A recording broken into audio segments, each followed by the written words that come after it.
Elizondo, al sensei, al maestro, que hoy por situaciones no pudo llegar a la mesa de diálogo. El tema cabeza de vaca, que podría ser emblemático, pero parece que ocurrió lo que hemos venido advirtiendo, se les va a pelar, échenle ojo, y ahora tenemos una alerta migratoria y una orden de aprehensión que no se puede cumplimentar porque pues el señor no aparece como en su momento no apareció Ricky Riquín Profugín, Ricardo Anaya. Y te menciono este caso de cabeza de vaca porque la artillería pesada de los calderonistas, de los panistas, ha salido a defenderlo. Margarita Zavala dice, los desplantes autoritarios de la justicia selectiva se expresan hoy con supuestas órdenes de aprehensión contra cabeza de vaca, mientras el crimen organizado se apropia de nuestras poblaciones. El gobierno de Morena persigue a quienes han mostrado oposición. Esas sí son ganas de, de exhibirse como cínico, cínica en este caso, de la diputada honorable, nótese mi sarcasmo, diputada federal del PAN, ex primera dama de México, Margarita Zavala, querida Renata. Imagínense, acuérdense y disculpen yo que regrese a este tema de las consultas populares, pero no se les olvide que Margarita Zavala era la número uno en decir esta consigna que traía la oposición. La justicia no se consulta, se aplica. ¿Se acuerdan? Las leyes, o no me acuerdo, cuando era el juicio expresidente, creo que era su consigna, era la justicia no se consulta, se aplica. O las leyes, no me acuerdo, una de esas dos. Pero entonces cuando se aplican las leyes contra los corruptos del PAN, entonces es persecución política. Entonces lo que están diciendo en el fondo es que no quieren que se aplique la ley de ni de una forma ni de la otra, ¿no? No quieren ni que se aplique mediante o que se ocupe una consulta popular para repartir el costo político que requiere, porque quien piense que perseguir a un presidente no requiere o no implica un costo político importante, pues yo creo que vivirá en Disneylandia, ¿no? Entonces, no quieren que se use una consulta popular para que ese costo político sea impulsado por ese respaldo del pueblo de que se investigue y en su caso enjuicie a un expresidente, no lo quieren que porque ahí están las leyes y que para qué las vamos a consultar si ahí están muy claras y que si hay pruebas, pues entonces procedan. Pero luego pasa que se procede en contra de Ricardo Anaya o que se procede en contra de Cabeza de Vaca y entonces es persecución política. No, señores, pues si Cabeza de Vaca fue un narcotraficante y tiene enriquecimiento ilícito del tamaño del que tiene, pues entonces para eso están así como ellos decían, ¿no? Aquí me encantaría ponerles los videos de todo el tiempo que ellos salieron a decir la ley no se consulta, se aplica. Pues adelante, se está aplicando, pero esta gente se escapa, ¿no? Esta gente se escapa. Y creo que esto además nos lleva a su vez a otro tema importante que se discutió y ya después se echó para atrás el proyecto de la Suprema Corte,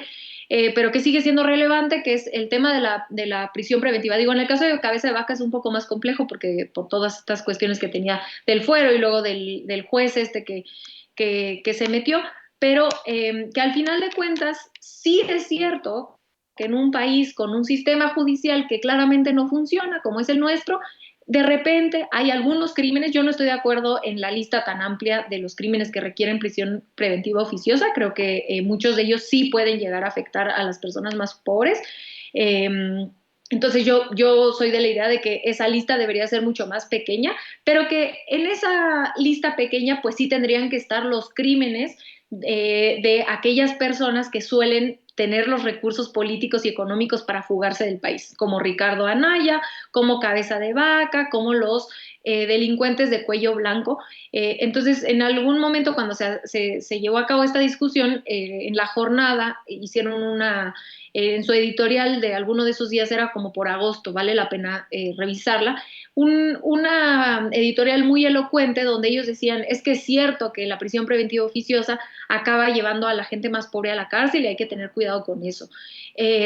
Pero hay crímenes muy específicos que claramente la gente más pobre no comete, como los crímenes de evasión de impuestos, de enriquecimiento ilícito, etcétera, que son muy específicos de cierta clase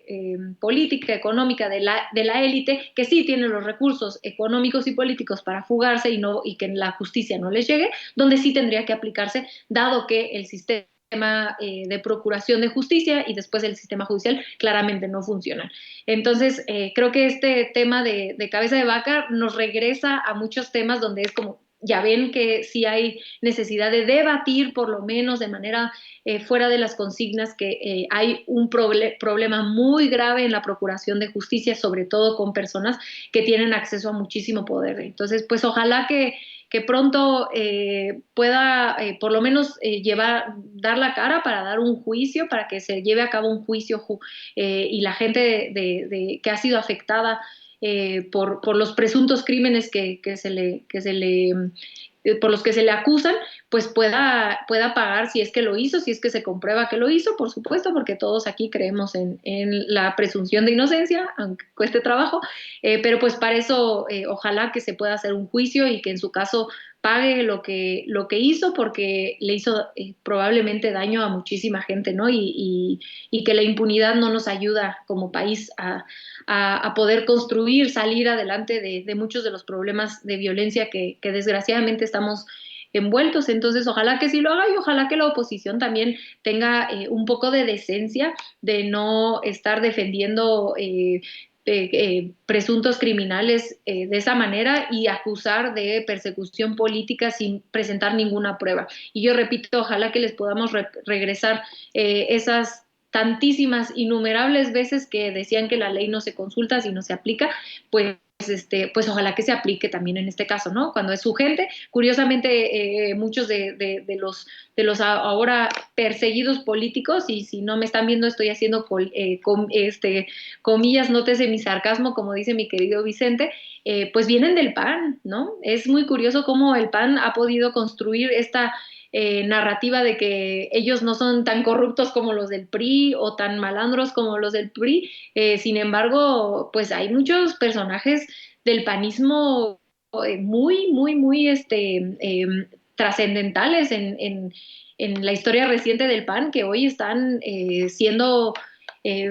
perseguidos por la justicia por acusaciones muy graves, ¿no? Ricardo Anaya, Cabeza de Vaca y por supuesto el mayor de todos, Genaro García Luna. Así es. Oye, Renata,